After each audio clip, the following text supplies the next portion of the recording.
धर्म की सेवा में मुहिम में भी आप जो अभी पनकी मंदिर में का कांड हुआ है, जी, जो बाबा का अपमान करा किसी ने, जी, वो पूरा केस है क्या? क्योंकि बहुत लोगों को अच्छे से केस पता नहीं है।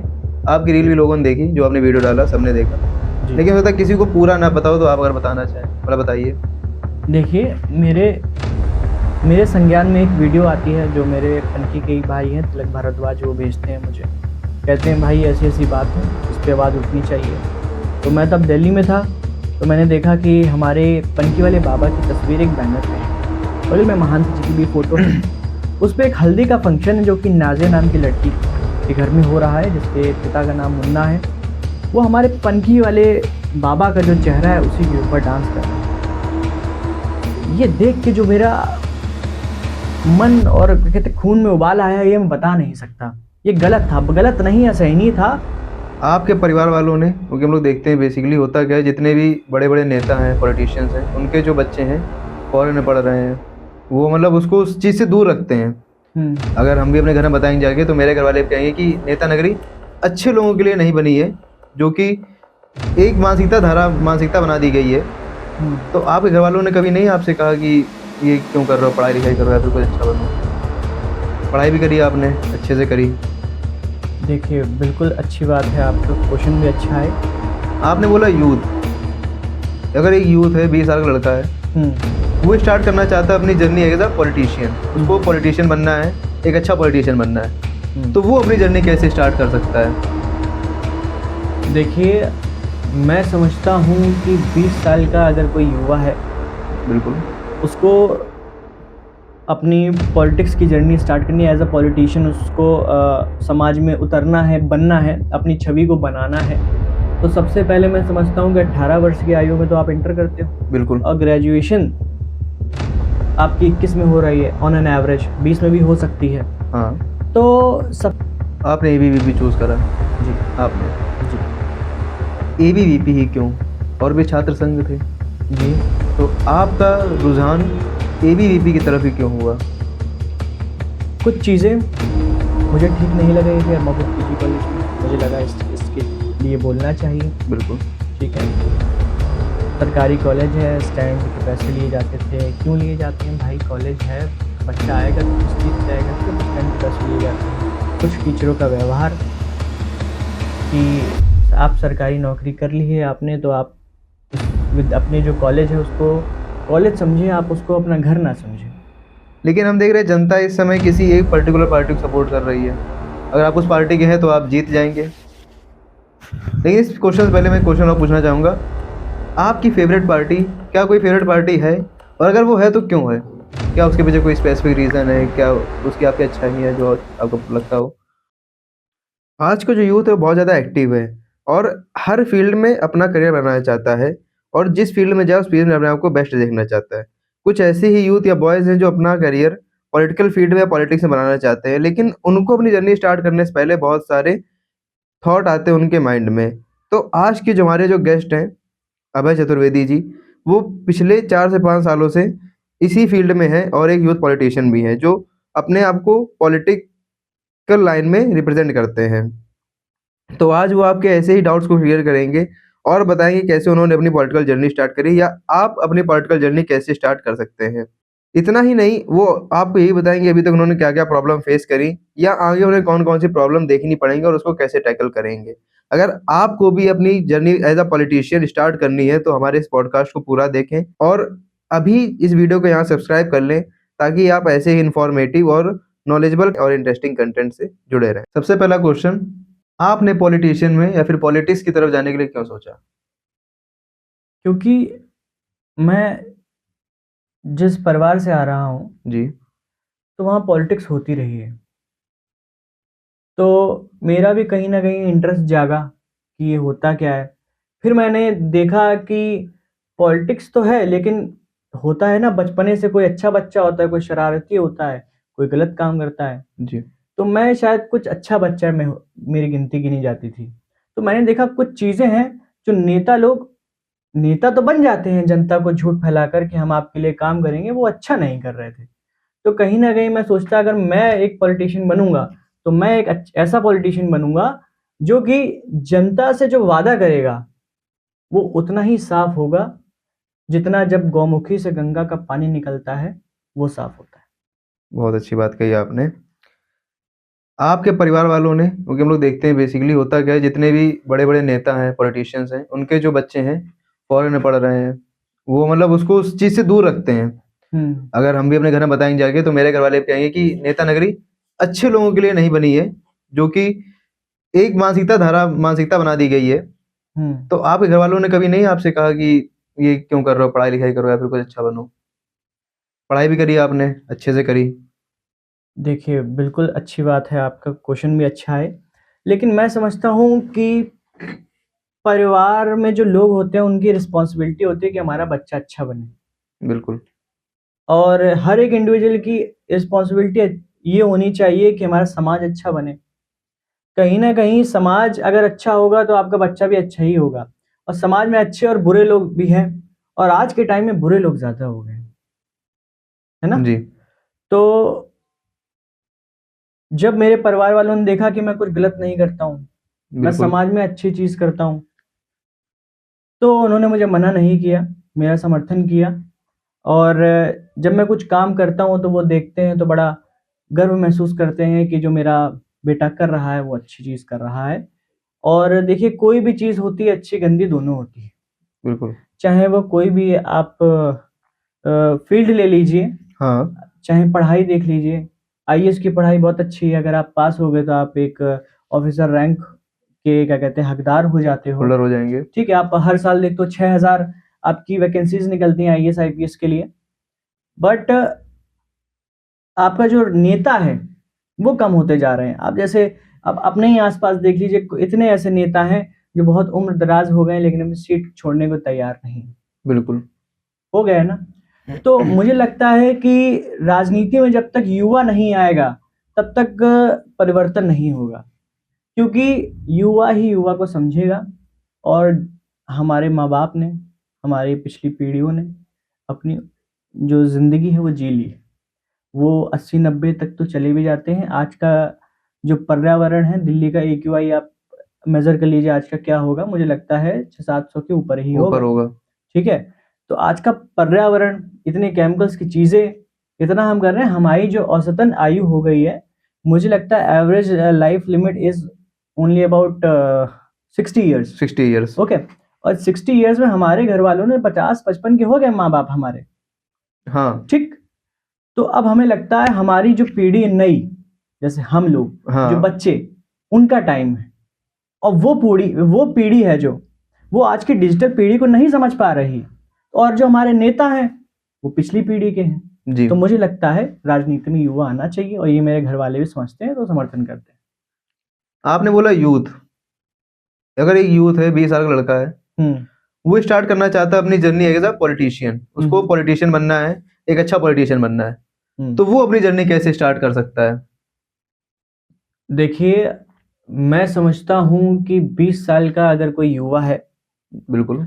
उसको अपनी पॉलिटिक्स की जर्नी स्टार्ट करनी है। एज़ अ पॉलिटिशियन उसको समाज में उतरना है, बनना है, अपनी छवि को बनाना है।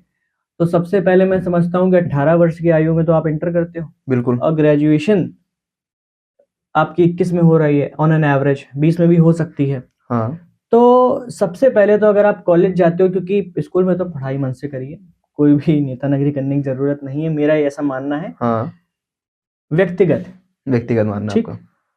अब अगर आपको पॉलिटिक्स करनी है तो आप छात्र राजनीति से अपने स्टार्ट कर सकते हैं। कॉलेजेस में हमारा एबीवीपी है, अखिल भारतीय विद्यार्थी परिषद।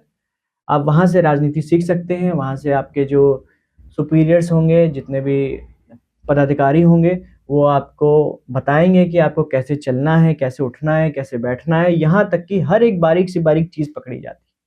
कब आपको बोलना है, कितना बोलना है, किस लहज़े में बोलना है, वो भाषण ना लगे, वो आपका लगे कि ये हमारे विचार हैं, वो भाषण ना लगे नेता वाला। ये आपके विचार लगे और विचारधारा भी ऐसी जो हमारे यूथ को पॉजिटिव और क्या कहते हैं सही मार्ग पर ले जाए। तो सबसे अच्छा तो है आप अखिल भारतीय विद्यार्थी परिषद, जो कि आरएसएस की एक बॉडी है।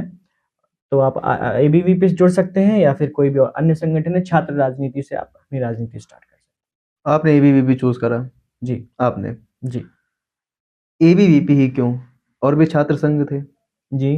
तो आपका रुझान एबीवीपी की तरफ ही क्यों हुआ? कुछ चीज़ें मुझे ठीक नहीं लग रही थी अरमापुर पीजी कॉलेज में। मुझे लगा इसके लिए बोलना चाहिए। बिल्कुल। ठीक है। सरकारी कॉलेज है, स्टैंड के पैसे लिए जाते थे। क्यों लिए जाते हैं भाई? कॉलेज है, बच्चा आएगा तो किस चीज़ से आएगा? क्यों स्टैंड के पैसे लिए जाते हैं? कुछ टीचरों का व्यवहार कि आप सरकारी नौकरी कर ली है आपने, तो आप अपने जो कॉलेज है उसको कॉलेज समझिए, आप उसको अपना घर ना समझिए। अच्छे से पढ़ाइए आके, अच्छे से अपना रूटीन पढ़ाइए फॉलो करिए, और अपना रूटीन फ़ॉलो करिए और और साथ ही सबसे साथ अच्छी बात है कि आप अपने बच्चों से अच्छे से बात करिए। बात करिए। अब आप पीजी कॉलेज में जाइए, वहाँ पे तू खड़ा हो, कैसे नहीं आया? अरे! वो आपका स्टूडेंट, आप उसके अध्यापक हैं, अध्यापिका हैं। तो लहज़े मुझे नहीं अच्छे लगे कुछ टीचरों के। तो मुझे लगता है मुझे कुछ करना चाहिए, तो वहाँ पे एबीवीपी मुझे मिला, बिल्कुल। क्योंकि एबीवीपी कोई इकाई नहीं थी अरमापुर पीजी कॉलेज में। तो मैं हमारे जो जिला संगठन मंत्री हैं गुंजन भाई साहब, उनसे मिला। हमारे एक सर हैं जिनसे मेरी अच्छी बातचीत थी, मैं उनका बहुत सम्मान करता था, विजय मिश्रा जी, उनसे मिला, उन्होंने मुझे गुंजन जी से मिलाया। उन्होंने मुझे इकाई अध्यक्ष बना दिया कि तुम्हारे विचार अच्छे हैं, तुम इकाई अध्यक्ष बन जाओ, काम करो। बिल्कुल। तो मैंने एबीवीपी ने मुझे चुना या मैंने एबीवीपी चुना, या फिर एबीवीपी ही ऑप्शन था वहाँ पर, एबीवीपी ऑप्शन था। एक अकेला। मुझे लगता है और कोई छात्र संघ वहाँ एक्टिव नहीं था, तो मैंने एबीवीपी में चुना। जब मैंने चुना तो मैंने उस पे काम किया। बिल्कुल। जो आप मुहिम चलाते हैं, जैसे जी, वो अभी पनकी मंदिर का कांड हो गया, उस पे हम बात करेंगे आगे चल के अभी। जी, आपको इंस्पिरेशन कहाँ से मिलता है? क्योंकि अगर मान लीजिए आपकी जगह हम हैं, जी, होता है कहीं न कहीं थक जाएँ, जी। लड़ते-लड़ते इंसान थक जाता है, हुँ, हुँ। तो आपको उसके लिए इंस्पिरेशन कहाँ से मिलती है? मैं ये देखता हूँ कि आदमी खाना खा लेता है, अपने काम कर लेता है और वापस घर आके सो जाता है। सब लोग यही करते हैं। सब लोग यही करते हैं, अगर कोई मिडिल क्लास फैमिली का पर्सन है, वो भी यही करेगा। यही करेगा। अब मेरा ये है कि किसी को तो आवाज़ उठानी पड़ेगी। भगत सिंह बिल्कुल। भी 21 साल की आयु में अगर ये सोचते कि मेरे तो यार अभी मुझे शादी करनी है, अपना परिवार आगे बढ़ाना है, हुँ। तो हमें लगता है कि एक बहुत बड़ा मूवमेंट हम खो देते आज़ादी के लिए। भगत सिंह का जो नाम था, इनकलाब ज़िंदाबाद, भगत सिंह ने ही हाँ। ये स्लोगन दिया था। तो वो जो खून में उबाल आया उस टाइम की युवा में कि देखो ये मेरी उम्र का है, देखो इसके अंदर जज़्बा कितना है, फांसी पे चढ़ गया। वो मूवमेंट नहीं आ पाता। और अगर मैं नहीं कुछ करूँगा, ऐसे ही सब सोचेंगे। तो बिल्कुल। लगता मैंने सोचा कि लाओ मैं सोचूँ कि मैं ही करूँगा। बाकी जिसको जो करना होगा वो करेगा, लेकिन मैंने ये ज़िम्मा ले लिया कि मैं करूँगा।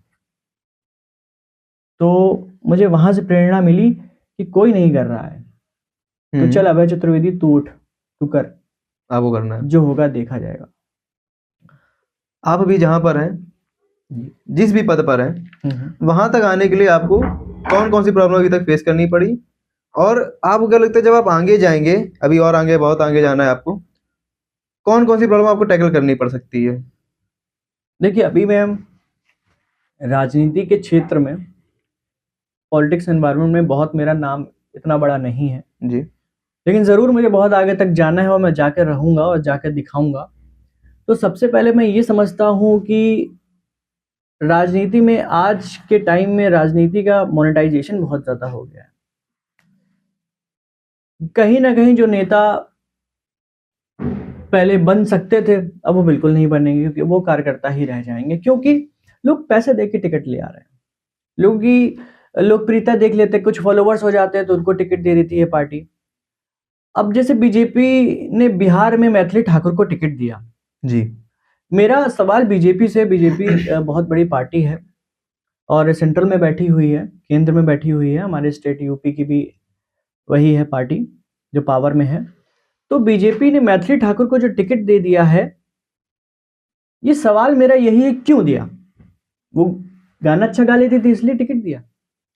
वहाँ का जो ज़मीनी स्तर का कार्यकर्ता था, हुँ। उसके विचारों पर, उसके मन पर ये चोट है कि तुम ज़मीनी स्तर पे काम कितना भी अच्छा कर लोगे, तुम जो हमारे सरकार की नीतियाँ हैं, वो ज़मीनी स्तर पे उतारने का काम जो कार्यकर्ता करता है, वो कितना भी अच्छा कर लेगा, लेकिन पार्टी उसको मौका नहीं देगी। कार्यकर्ता समझता है कि हम ज़मीनी स्तर पे काम करेंगे, तब कहीं मंडल अध्यक्ष बनेंगे, कभी जिला अध्यक्ष, कभी क्षेत्रीय अध्यक्ष, वगैरह वगैरह, ऐसे हमारी पोस्ट बढ़ेगी तो कभी ना कभी पार्टी हमें मौका देगी, क्योंकि विधायक और मुझे लगता है एमपी एक बहुत बड़ा पद होता है। बहुत बड़ा बात होता है। तो अगर कोई बहुत अच्छा काम कर रहा है ग्राउंड लेवल पे तो उसको मौका देगी। लेकिन मैथिली ठाकुर को टिकट देकर भाजपा ने कहीं ना कहीं कार्यकर्ता के इस जो प्रयास होते हैं उन पर पांव रख दिया। कहीं ना कहीं कार्यकर्ता के साथ गलत हुआ, नहीं देनी चाहिए, किसी और को दे सकते थे आप। क्या उस विधानसभा के मैथिली, शायद मुझे नहीं पता विधानसभा का नाम क्या है, उस विधानसभा में कोई कार्यकर्ता नहीं बचा था जो बहुत अच्छा काम कर रहा हो, जिसकी नीयत साफ अच्छा था। तो मुझे लगता है पैसा और दूसरी बात समाज की सोच कि ये कुछ कर नहीं पाएगा, जो चला आ रहा है वही ठीक है। समाज चेंज को स्वीकार नहीं करना चाहता।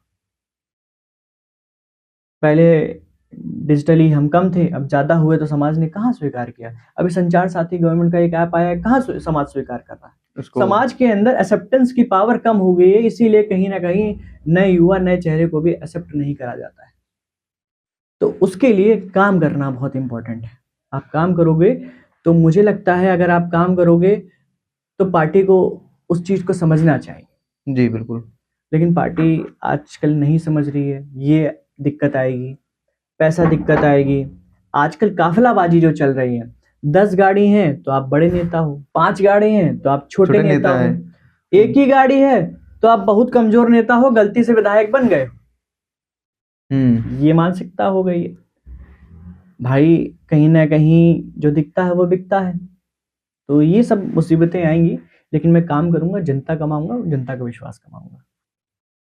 आपने बोला पैसा सबसे बड़ी प्रॉब्लम आ सकती है। जी अगर मैं एक मिडिल क्लास फैमिली से बिलोंग करता हूँ, जी मेरे अंदर जज्बा है कि मैं सोच है कि मैं कुछ बदल सकता हूँ, शायद अगर राजनीति में आ जाऊँ। जी जी मेरे पास जी लेकिन इतना पैसा नहीं है, जी तो क्या मैं कभी उस राजनीति का सदस्य नहीं बन सकता हूँ?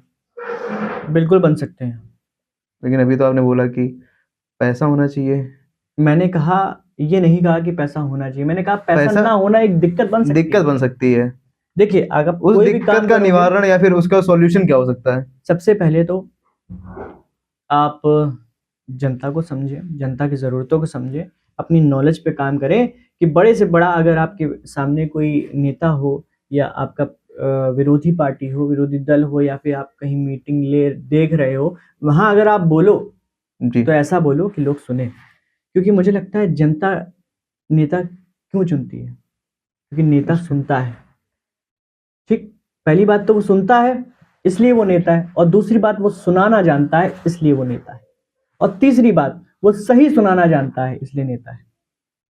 कहीं ना कहीं नेता अगर 100 बात बोल रहा है, उसमें से अगर 70 सही है तो जी जनता मान लेती है उसको नेता।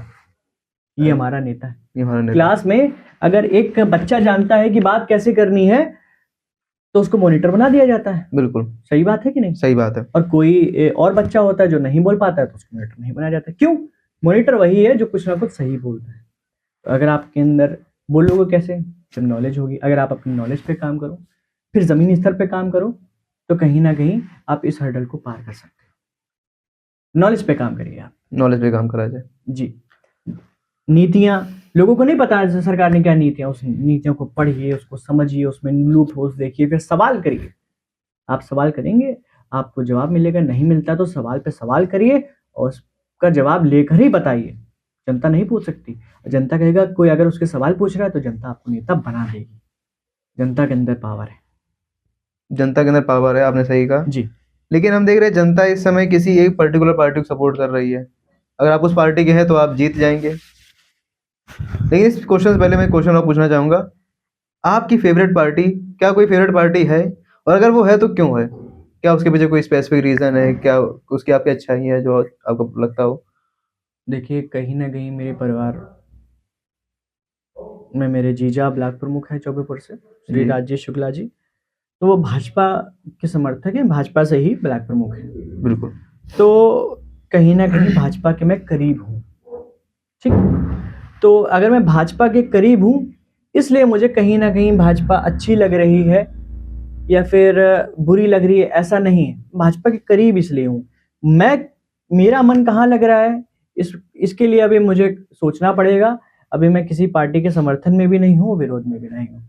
अभी मेरा जहाँ पे मेरी विचारधारा जाएगी, मैं उस पार्टी में आगे इन फ्यूचर जाऊँगा। अभी मैं स्वतः एक अभय चतुर्वेदी ही हूँ आपके साथ। तो हम मेरी आप अभी कोई फ़ेवरेट पार्टी नहीं। तो अगर मान लीजिए इस मोमेंट पे आपसे कहा जाए जी। कि कोई पार्टी चूज़ करना है, तो आप किसको करेंगे? तो निसंदेह मैं भाजपा को चुनूँगा, क्योंकि भाजपा हमारे हिंदुत्व के लिए काम करती है। तो निसंदेह में अभी अगर आपको एक चूज़ ही करना है, अगर ऐसा आपका सवाल है, तो मैं कहीं न कहीं भाजपा को चुनूँगा। तो आप कहना चाहते हैं क्या कि भाजपा रिलीजन पॉलिटिक्स करती है? मैं ये नहीं कह रहा हूँ कि भाजपा रिलीजन पॉलिटिक्स करती है, मैं आप ये नहीं कह कह रहा रहे हूँ हैं कि, लेकिन बहुत से लोगों की ये थॉट प्रोसेस है कि भाजपा रिलीजन पॉलिटिक्स करती है। भाजपा एक रिलीजन के लिए काम नहीं करती। बिल्कुल। भाजपा दूसरे रिलीजन के लिए भी काम करती है। भाजपा कह रही है कि 2 बच्चे करो, 3 तलाक हटाओ, ये बात तो आप बोलिए। बिल्कुल, बिल्कुल, सही कहा आपने। भाजपा कह रही है ना 3 तलाक हटाओ, ये हाँ, किसके लिए कह रही है? मुस्लिम समुदाय की महिलाओं के लिए कह रही है, जिनके लेकिन पति 3-3 4-4 बीवियां रख लेते हैं। वो लोग नहीं समझने को तैयार है ना इस चीज़ को। तो आप ये कैसे कह सकते हो कि भाजपा हम नहीं कह रहे हैं, ये बहुत लोगों की मानसिकता है। ना ना मानसिकता है, तो इसमें बदलाव आएगा, समय के साथ आएगा।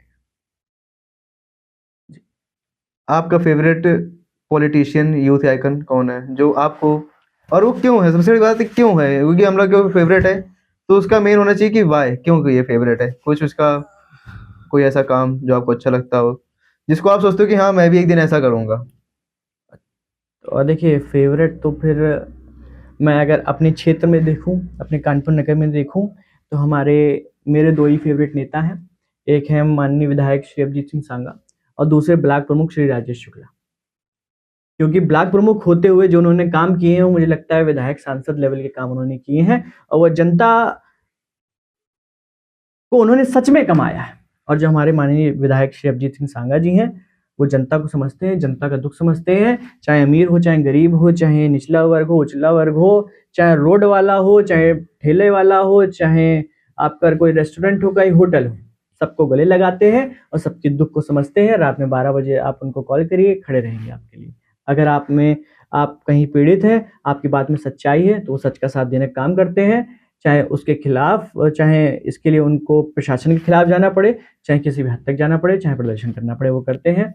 और जो हमारे ब्लॉक प्रमुख श्री राजेश शुक्ला जी हैं, वो निस्वार्थ काम करते हैं। पहली बात, जनता को उन्होंने कमाया है, और मुझे लगता है वो अभी बहुत कम पद पे बैठे हुए हैं ब्लॉक प्रमुख पे, उनको विधायक हो जाना चाहिए और आने वाले समय पे सांसद भी हो जाएँगे अगर भगवान बिल्कुल। चाहेगा। क्योंकि उन्होंने अगर किसी नीति में, किसी काम में अगर कहीं बाधा आ रही है, तो उन्होंने अपनी जेब से पैसा लगाया है। कहीं पे किसी बहन-बेटी की शादी करी, तो उसने कहीं उन्होंने माइक पे नहीं बोला मैंने किसी की मदद कर दी है। बस वो जानते हैं, ये जानते हैं। जिसकी मदद करी वो, और इन्होंने करी ये। इन्होंने कभी भी अपने काम का प्रचार नहीं किया। मुझे लगता है ये बहुत अच्छी नीयत है एक नेता की, तो ऐसे नेताओं को आगे जाना चाहिए। 2 ही फेवरेट नेता हैं, और बाकी अगर इससे बाहर निकले, तो निसंदेह योगी जी और रविंद्र सिंह भाटी। योगी जी और रविंद्र सिंह भाटी। जी। आपने कहा कि वो कोई वीडियो नहीं बनाते हैं, कुछ नहीं करते हैं, लेकिन हम लोग बहुत से लोग ऐसे नेता देखते हैं, फिर कोई भी इन्फ्लुएंसर देखते हैं जी। जो डोनेशन करते हैं। अगर छोटा सा डोनेशन भी करा, तो उसके बाद कहता है इतना बड़ा उसको दिखा दिया, ओवर हाइप कर दिया कि इन्होंने बहुत बड़ी चीज़ कर दी। हो सकता है कोई वो चीज़ ऑफ कैमरा कर रहा हो। जी। तो आपके अकॉर्डिंग क्या वो चीज़ सही है या गलत है? तो मुझे लगता है कि अगर आप कोई काम कर रहे हो जिसका प्रचार नहीं होना चाहिए, उसका प्रचार नहीं होना चाहिए। अगर आप कोई अच्छा काम कर रहे हो, अगर आप कोई मैसेज दे रहे हो, भले ही आप यूथ को मैसेज देना चाहते हो कि आप भी गरीबों की मदद करो, तो आप उसको छोटा दिखाओ। तो ये नहीं कि किसी गरीब के फटे कपड़े आपने एक कंबल दिया, उसका प्रचार कर दिया कि अरे मैंने बड़ा, ये सब नहीं होना चाहिए। वोट मैसेज के लिए आप अगर उसको दिखाना चाहते हो तो दिखाइए, लेकिन ज़्यादा मत दिखाइए कि पता चले कि हाँ, ये तो ज़बरदस्ती आज नेताजी पहली बार योगा कर लिए, तो बता रहे हैं कि हाँ। रोज़ योगा करो। आज नेताजी वॉक कर लिए, तो रोज़ वॉक करो। नेताजी का पेट तो इतना निकला है, वॉक अगर रोज़ कर रहे हैं तो तो पेट पेट कैसे क्यों नहीं कम निकला है? हो रहा? सही कहा। समझ रहे हैं? ये चीज़ें हैं, तो इतना प्रचार नहीं करना चाहिए जो ज़्यादा लगे। आपका थॉट प्रोसेस क्या है अभय फॉर सेवा के लिए? अभय सेवा समिति? देखिए, अभय सेवा समिति जैसा तो अभी कुछ नहीं है, हाँ। लेकिन ज़रूर आप इंडिया में ऐसा कोई भी नहीं, सेवा समिति जैसा तो अभी कुछ है नहीं, लेकिन इंडिया में ऐसा कोई नहीं करेगा। अभय फॉर सेवा के पीछे एक मेरा बहुत बड़ा विज़न है, बहुत बड़ा मेरा सपना है, जिसको मैं आगे आने वाले टाइम में आपके सभी के साथ साझा करूँगा। और अभय फॉर सेवा का मतलब अभी के लिए यही है कि अभय है सेवा के लिए। अभय सेवा के लिए। अभय है सेवा के लिए। चाहे वो सेवा कैसी भी हो। और अगर धन की सेवा होगी तो धन की सेवा करी जाएगी, जिस स्तर से भी भगवान ने हमें मजबूत किया है। मन की सेवा होगी तो मन की, और अगर कर्म की सेवा होगी तो कर्म की। तीनों में क्या अब डिफरेंस है, है? धन की सेवा, मन की सेवा, कर्म की सेवा। डिफरेंस यही है कि अगर कोई काम करने से ही होगा तो किया जाएगा, ज़रूरी होगा। मन तो मेरा साफ है किसी के लिए कि भैया आ जाइएगा, मेरा मन खुश रख लीजिएगा, भैया मेरा केक काट लीजिएगा, भैया मेरे घर पे शादी आ जाइएगा। अब जैसे आपने बुलाया जी। तो आपका मन था, तो मेरा भी मन था, मैंने मन की सेवा करी। और धन की सेवा अगर कहीं मुझे दिख रहा है कहीं ज़रूरत है, किसी को सच में ज़रूरत है, तो जो भी मैं कर पाऊंगा ज़रूर करूंगा। धर्म की? धर्म की तो सेवा तो मुझे लगता है मेरी नहीं, सबकी ही जिम्मेदारी है, बिल्कुल। चाहे वो वो हिंदू तो हो, तीनों ही जिम्मेदारियां ना, कि धन हो चाहे धर्म हो, जी जिसके बिल्कुल। पास जो ऑप्शंस है जिसमें वो रिलायबल हो सके जी जी जी, कर इस सकता है। धर्म की सेवा तो मैं कहता हूँ, चाहे हिंदू हो, मुस्लिम हो, सिख हो, ईसाई हो, उसको अपने धर्म की सेवा करनी चाहिए, क्योंकि धर्म धर्म से ही आपकी पहचान। धर्म की सेवा में मुहिम में भी आप, जो अभी पनके मंदिर में का कांड हुआ है, जी जो बाबा का अपमान करा किसी ने, जी वो पूरा केस है क्या? क्योंकि बहुत लोगों को अच्छे से केस पता नहीं है। आपकी रील भी लोगों ने देखी, जो आपने वीडियो डाला सबने देखा, जी। लेकिन होता किसी को पूरा ना पता हो, तो आप अगर बताना चाहें। देखिए, मेरे मेरे संज्ञान में एक वीडियो आती है, जो मेरे पनकी के ही भाई हैं तिलक भारद्वाज, वो भेजते हैं मुझे, कहते हैं भाई ऐसी ऐसी बात है, इस पे आवाज़ उठनी चाहिए। तो मैं तब दिल्ली में था, तो मैंने देखा कि हमारे पनकी वाले बाबा की तस्वीर एक बैनर पे है, बगल में महंत जी की भी फोटो है। उस पे एक हल्दी का फंक्शन है, जो कि नाजिया नाम की लड़की के घर में हो रहा है, जिसके पिता का नाम मुन्ना है।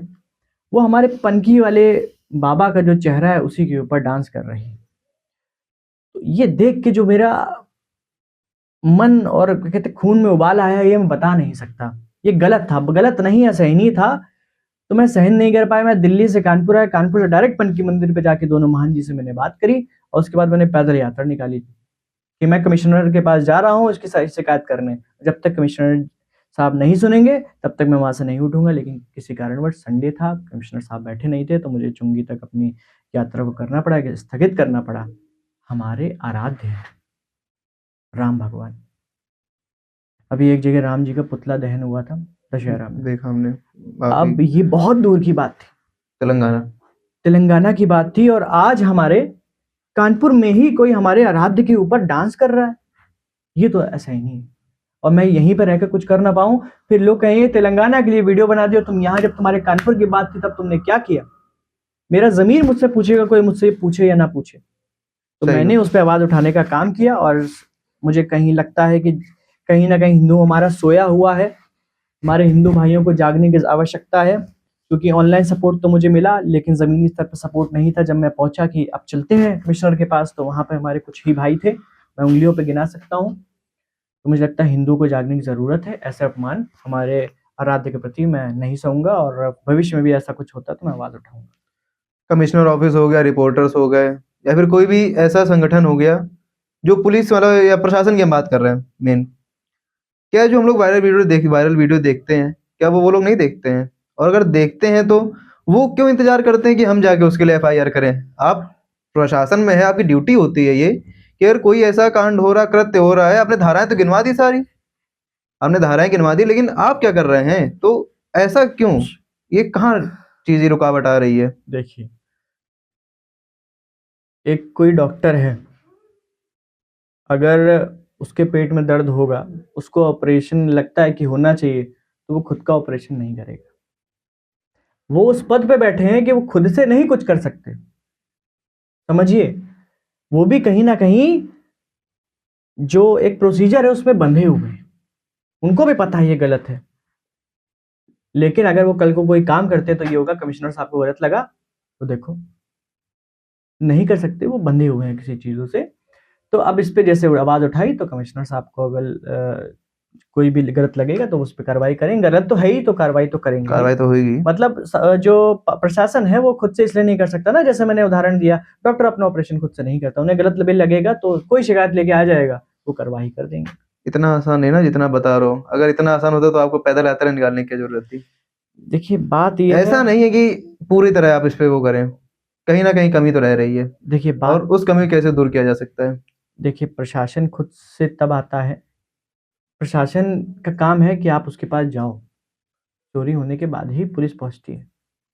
जब हो जाता है कोई कांड, उसके बाद ही पुलिस जागरूक होती है। जब देख रही है कोई कुछ बोल नहीं रहा है, किसी को दर्द ही नहीं हो रहा है, हाँ। तो वो कहाँ चला जाए प्रशासन, बताइए? एक की कोई डांस किया, वो तो उसने डांस किया, अब दर्द किसी को हो नहीं रहा, प्रशासन क्या करे? इसमें प्रशासन से ज्यादा हिंदू और सनातनी जो अपने आप को कहते हैं, जो हर मंगलवार को पनकी में घंटा बजाने चले जाते हैं, उनकी गलती है कि दर्द हो उनको। मुस्लिम समुदाय के किसी भी भाई के साथ किसी को दर्द होता है कि मुस्लिम समुदाय की किसी भी चीज में अगर आस्था या भावनाओं को ठेस पहुंचती है, तो मुझे लगता है उनको भी आवाज उठानी चाहिए। आवाज सबको उठानी चाहिए, अगर गलत हो रहा है आवाज उठानी चाहिए। प्रशासन तो तभी काम करेगा जब उसे कहीं ना कहीं से धुआं दिखेगा। इसलिए पैदल यात्रा करी गई कि देखो हमें दर्द है। तब प्रशासन भी देखिए आगे आया है, एफआईआर हो चुकी है कर्नलगंज थाने में, अब 24 घंटे का समय मिला है, इस पर कार्रवाई होगी। कार्रवाई होगी, होनी भी चाहिए। अ, आपके जो आपने बोला कि हिंदुत्व की ड्यूटी होनी चाहिए, जो हिंदुत्ववादी हैं उनकी ड्यूटी होनी चाहिए। अगर मैं हिंदू हूँ तो मेरी क्या क्या ड्यूटी होनी चाहिए अपने धर्म के प्रति? देखिए, हिंदू एक बहुत छोटा शब्द है, लेकिन ये बहुत बड़ी जिम्मेदारियों के साथ आता है। मुझे लगता है एक हिंदू की ड्यूटी होनी चाहिए कि किसी की भी माँ बहन बेटी अगर घर से निकले जी। तो वो घर सुरक्षित जाए। सबसे पहले ड्यूटी तो हिंदू होने की यही होनी चाहिए, क्योंकि समाज चलता है महिलाओं और पुरुष से, दोनों से। और मुझे लगता है चाहे महिला हो या पुरुष हो, एक महिला को सबसे पहले जानता है, क्योंकि वो किसी को नहीं जानता, वो उस महिला को जानता है जिसके पेट में वो 9 महीने रहा। मुझे सबसे ज्यादा मेरी माँ जानती है, क्योंकि सब मुझे जानते हैं, जब मैं पैदा हुआ वो मुझे उस 9 महीने पहले से जानती है। तो हर एक स्त्री का सम्मान होना चाहिए। एक हिंदू जो भी अपने आप को मानता है उसकी रिस्पॉन्सिबिलिटी होनी चाहिए। माता पिता का सम्मान होना चाहिए, अपने आराध्य की पूजा आस्था होनी चाहिए। और गलत के खिलाफ, अगर हिंदू की कहीं आस्था का पर ठेस हो रही हो तो गलत के खिलाफ बोलना चाहिए, क्योंकि महाभारत हमें यही सिखाता है कि गलत के खिलाफ बोलो। तो ये सब रिस्पॉन्सिबिलिटी होती है। एक हिंदू हैं आप, तो इतनी तो रिस्पॉन्सिबिलिटी आपको निभानी ही चाहिए, मुझे लगता है, समाज के प्रति और अपने प्रति। आपके सपनों का भारत कैसा है? मेरे सपनों का भारत, बिल्कुल ही मैं ये कह सकता हूँ कि ये नहीं है कि सिर्फ और सिर्फ, मैं गलत भी हो सकता हूँ आंकड़ों में, मुझे लगता है सिर्फ और सिर्फ 200 लोगों के पास भारत का बहुत सारा पैसा है। आंकड़ों में गलत हो सकता हूँ मैं, शायद 200। 1%। There was a quotation which says that 99% money of India will be kept by 1% of people of India. जी जी जी, तो मुझे लगता है कि मेरे सपनों का भारत होना चाहिए जहां पर पावर का डिसेंट्रलाइजेशन बहुत जरूरी है। पावर किसी एक के हाथ में नहीं होनी चाहिए। जैसे कि पावर का डिसेंट्रलाइजेशन हमारे 2001 के आर्टिकल्स में आया, सॉरी 1992 में आया था, जहां तक जब पावर का डिसेंट्रलाइजेशन हुआ, सेंट्रल गवर्नमेंट और स्टेट गवर्नमेंट का विभाजन हुआ। ठीक, तो ऐसे ही मनी का भी डिसेंट्रलाइजेशन होना चाहिए, क्योंकि आज के टाइम में कहीं ना कहीं खुश रहने का कारण और दुखी रहने का कारण दोनों कहीं ना कहीं पैसा है। पैसे का डिसेंट्रलाइजेशन होगा तो बहुत अच्छी बात है। कहीं बड़ी बड़ी कंपनी, अंबानी, अडानी, टाटा, रिलायंस, और आपका क्या कहते हैं, विप्रो, बहुत सारी जो बड़ी बड़ी कंपनी है, हाँ। ठीक है, ये सब बहुत सारा पैसा इन भारत का इन्हीं के पास है। तो गरीब गरीब होता जा रहा है, अमीर अमीर होता जा रहा है। तो मुझे लगता है कि मेरे सपनों के भारत में पैसा एक बहुत बड़ी वजह नहीं बनना चाहिए किसी के दुख के कारण। अगर दुख नहीं होगा तो एक खुशहाल भारत मुझे लगता है बन पाएगा। और एक विकसित भारत भी तभी बन पाएगा जब हमारे अंदर ही के लोग इसको मजबूत बनाएंगे। जो स्लीपर सेल्स पाकिस्तान के काम कर रहे हैं हमारे इंडिया के अंदर, जो बांग्लादेशी के काम कर रहे हैं, जो जापानीज के काम कर रहे हैं, जो चाइनीज के काम कर रहे हैं, कहीं ना कहीं दिल्ली में जो बॉम्ब ब्लास्ट हुआ था उसमें स्लीपर सेल्स का बहुत बड़ा योगदान था। तो मैं समझता हूँ अगर अखंड भारत होगा हमारा और हिंदुस्तान मजबूत होगा, मेरे सपनों का भारत में हर एक नागरिक अपनी जिम्मेदारी अगर ठीक से निभाएगा, अपने देश के प्रति ईमानदार होगा, तो ऐसे बॉम्ब ब्लास्ट भी नहीं होंगे और कोई भी भूखा पेट नहीं सोएगा। अखंड भारत। जी अखंड भारत कैसे बन सकता है? क्या जी अखंड भारत का मतलब यही कि सिर्फ हिंदू ही रहेगा भारत में? अखंड भारत का मतलब ये है, सारे समुदाय जैसे रहते हैं वैसे रहेंगे। जो एक कानून लागू हो जाएगा सरकार के प्रति, वो बिल्कुल एक, अब मैं ये देखता हूँ कि 3 तलाक जैसे आया, उसमें पार्लियामेंट में जो मेंबर्स हैं 550 के करीब, उसमें कुछ पक्ष में है, कुछ विपक्ष में है। मुझे लगता है सबसे पहले सब इंसान हैं सब और इंसान है। सबको ये पता है कि किसी अगर आपने शादी करी किसी से तो फिर आप 2-3 और शादी कर रहे हो तो ये गलत है। अगर ये गलत है तो आप 500 550 में अलग-अलग विभाजन क्यों है? गलत है तो गलत है। भूखे पेट अगर कोई सो रहा है तो कह दो आप ये सही है, ये तो गलत है। तो मुझे लगता है वो 550 अगर एक हो जाएंगे तो मेरा भारत अखंड हो जाएगा, क्योंकि 550 को देश की जनता ने भेजा होता है। हमारा भारत अखंड होगा जब वो 550 पार्लियामेंट में बैठे लोग अच्छे होंगे, पढ़े लिखे होंगे और एक मत होंगे। पार्टी आप कांग्रेस हो कुछ भी, लेकिन अगर बिल पास हो रहा है और वो सही है तो आपको एक होना चाहिए। एक होना चाहिए। बिल्कुल। थोड़ा इसके बाद हम लोग यूथ की तरफ चलेंगे। जी।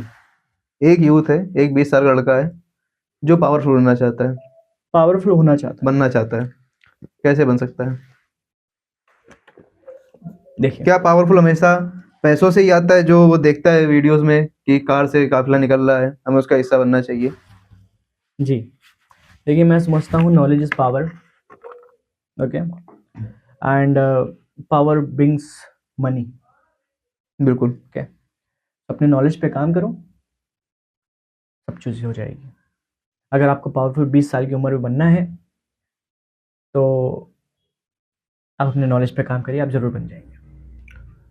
लेकिन कुछ लोग हैं ना जो थोड़ा सा अच्छी फैमिली से बिलोंग करते हैं, एक हाई सोसाइटी से बिलोंग करते हैं, दिखाते हैं लोगों को आके कि मेरे पास इतना सब कुछ है, जी।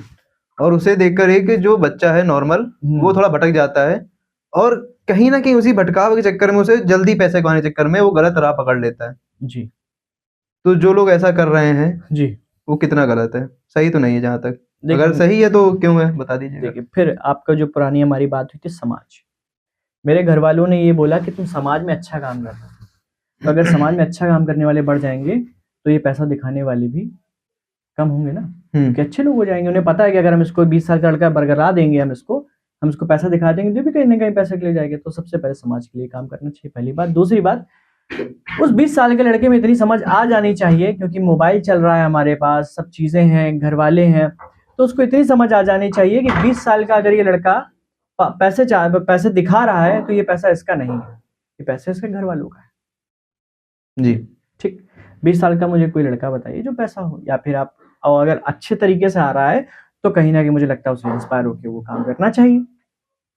और गलत तरीके से आ रहा है तो मुझे लगता है उसको समझदार होना चाहिए, समझदार होगा घर से, क्योंकि सबसे बड़ा शिक्षक तो माँ होती है, उसके बाद घर होता है।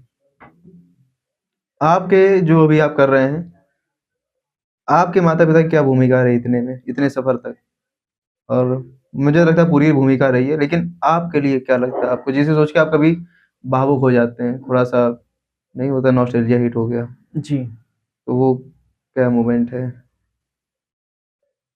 मेरी जो गुरु है मेरी माँ। मैं जब घर में लेट पहुंचता हूँ, कारण कुछ भी हो, कारण हो सकता है नेता नगरी, हो सकता है नेता नगरी किसी काम से गया हूँ, हो सकता है मैं अपने दोस्तों के साथ भी हूँ। तो सबसे पहले तो मेरी माँ मुझसे पूछती नहीं है कहाँ से आए हो, क्यों आए हो, क्या कर रहे हो, क्या नहीं, क्योंकि उनको पता है, उनको विश्वास है मुझ पे कि मैंने कुछ गलत नहीं किया है, ना गलत करके आया हूँ। ये विश्वास मैंने कमाया है, और कहीं न कहीं उनको ये खबर है कि मैं कुछ गलत नहीं करता। गलत में आपका, चाहे आपका नशा हो गया, चाहे और भी कुछ हो गया, मैं गलत नहीं करता हूँ, पहली बात।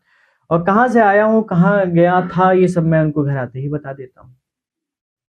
तो मुझे लगता है उनकी भूमिका यही है कि उन्होंने कहा है करो तुम्हें जो करना है, बाकी उनकी भूमिका यही है कि उन्होंने मुझे हर तरीके से सपोर्ट किया है। अब आप समझ लीजिए मैं घर से निकलता हूँ, तो मेरी माँ ही है जो मुझे कपड़ा देती है कि तुम ये पहन लो आज। 10 कपड़े निकाल के रख देती है, और उसके बाद मैं एक चूज़ करता हूँ, उसमें मुझे प्रेस करी हुई मिलती है। आज तक मैंने अपने हाथों से प्रेस नहीं करी है। आज तक मैंने खाना अपने हाथों से लिया नहीं है, मुझे परोसी हुई थाली मेरे सामने आती है। मेरे कपड़े मुझे प्रेस मिलते हैं। तो कहीं ना कहीं उनको पता है कि उनका बेटा समाज में एक अच्छे बीज रोपण का काम कर रहा है, तो कहीं ना कहीं उसका शरीर थका होगा, तो मेरा सारा काम जो छोटा मोटा काम होता है मेरी माँ कर देती है। तो मुझे इस बात की खुशी है, और मेरे गुरु तो वही हैं कि उन्होंने कभी मेरा विरोध नहीं किया, कहा जो करना है। माता जी के बारे में आपने बहुत कुछ बता दिया, जी थोड़ा सा पिताजी की तरफ। देखिए, पिताजी का मैं आपको बताऊं, क्योंकि पिताजी के बारे में बोला कम जाता और सबसे ज़्यादा साथ उसी इंसान का होता हमारी सक्सेस में, कोई भी किसी भी टाइप की सक्सेस है। मेरे पिताजी ने मुझे मजबूत बनाया है, गलत करना नहीं और गलत सहना भी नहीं। तो उनकी भूमिका यही है कि उन्होंने मेरा सपोर्ट किया है ऐसे कि उन्होंने मेरा कभी विरोध नहीं किया, क्योंकि कहीं न कहीं उन्होंने पता है कि ठीक करेगा जो करेगा। और उनसे मैंने काफ़ी कुछ सीखा है, लोगों से बोल-चाल का तरीका, और तुम क्या कर रहे हो तो उसके लिए पूरी प्लानिंग, प्लॉटिंग, और सबसे पहले ये भी सीखा है मैंने कि सामने वाले के बारे में भी सोचना चाहिए। जो मेरा दर्द है हो सकता है सामने वाले का दर्द भी वही हो। तो ये मैंने सीखा। और उनके बारे में यही कहना चाहता हूँ, जो भी उन्होंने किया, जो भी वो करते हैं, उनका शुक्रिया अदा तो मैं कभी सामने से कर नहीं पाता हूँ, लेकिन शुक्रिया। एक पीस ऑफ एडवाइस जो आप यूथ को देना चाहें। A piece of advice, okay. Youth को मैं आज के टाइम में यही एडवाइस देना चाहता हूँ कि अगर आप किसी भी फील्ड में काम कर रहे हो, whether it is political, educational और समथिंग एल्स, आपको उस पे फ़ोकस्ड रहकर काम करना है। और सबसे बड़ा मैं यूथ को एग्ज़ाम्पल देना चाहता हूँ, जो आपके हाथ में है वो आपका दुश्मन भी है, दोस्त भी है, आपका फ़ोन। आप अगर अपने फ़ोन पर कम ध्यान देंगे, अगर आपको दुनिया से जुड़ना है तो उतना ही जुड़िए दुनिया से जितना आपको जुड़ना है। ज़्यादा जुड़ेंगे तो आप अपने रियल लाइफ़ में जो आप एन्जॉयबल मोमेंट होते हैं उनको खो देंगे।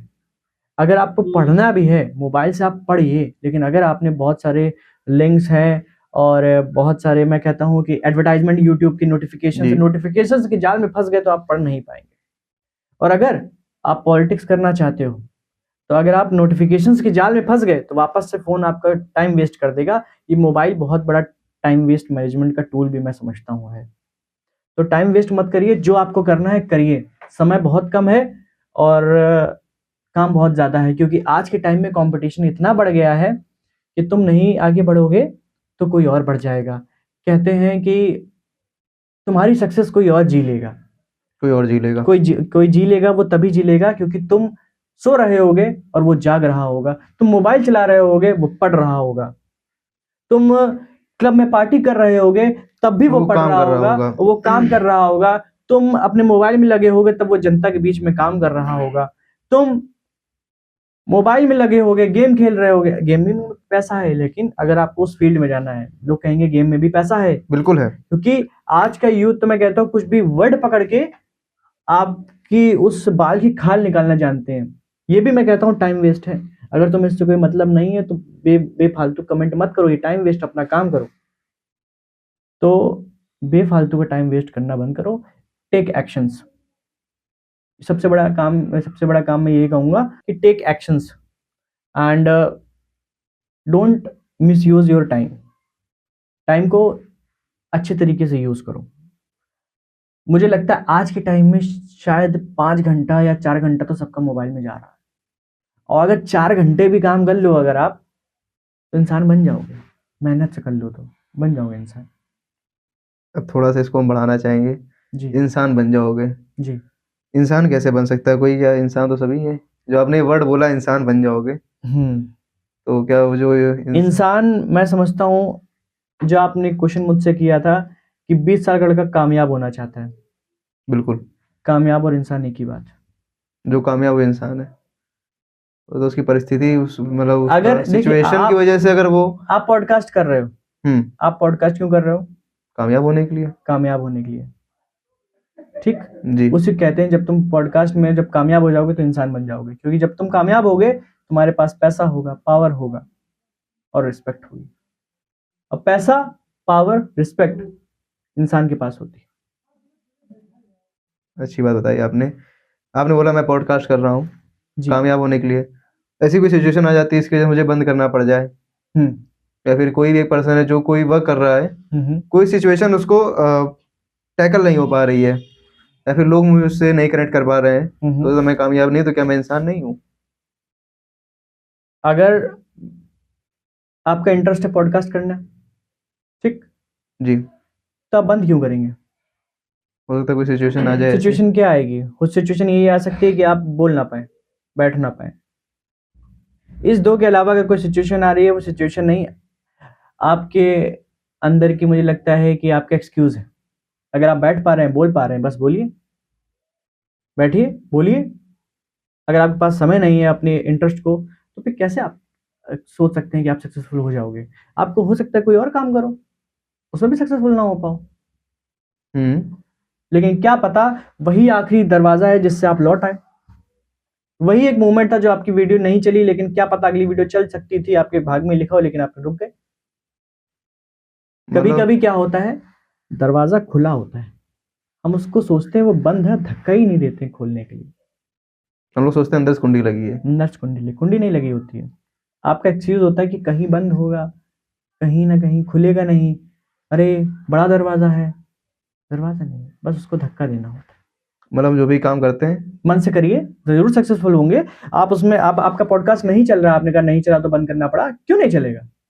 सही बात रखिए, अच्छी बात रखिए। नहीं चल रहा है तो कुछ और करिए, उसमें कुछ चेंजमेंट करिए, इट विल वर्क। कैसे नहीं चलेगा? आप देख लीजिए, पुनीत सुपरस्टार चल रहा है। सही कहा आपने। अब आप जब पुनीत सुपरस्टार चल सकता है, ठीक है, और डॉली चाय वाला चल सकता है, तो तुम में क्या कमी है मेरे दोस्त? सही कहा। क्यों नहीं चलोगे तुम? कहीं ना कहीं लैक ऑफ कॉन्फिडेंस हो सकता है, तो ये तुम्हारी कमी है ना। तो अपनी कमियों पे वर्क करोगे तो सब चलेगा।